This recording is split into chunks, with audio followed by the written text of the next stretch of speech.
Marienburg मांडोरस्ट्राट number 8 से श्रीमती बीत 76 बुद्धो सौख के साथ ये सूचना देती है।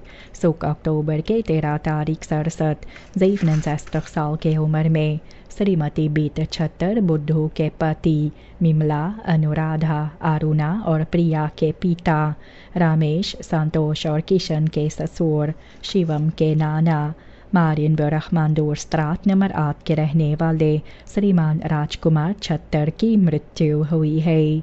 इन्हें लोग ज़्यादा मुन्ना और कुमार के नाम से जानते थे। अपने ज़िंदगी में पहले आउटसर्कर फैब्रिक मारियनबर्ग पर नौकरी किए थे और भी Rustenwerk van Allen के पास gepensioneerde ministerie van RO कॉमिसारियात न्यू आम्स्टरडम का। आने वाले इतवार अक्टूबर के 29 तारीख अर्थी सुबह 8:30 बजे से घर पर रखा जाएगा। 11 बजे मांडोरस्ट्राट नंबर 8 मारियनबर्ग से उठाई जाएगी। 1 बजे वेगनारज़ee पर दाह क्रिया की जाएगी। बैठक घर पर की जाती है रात में 7:30 से 8:30 बजे तक। तमाम परिवार हर एक को ये खबर दी जाती है।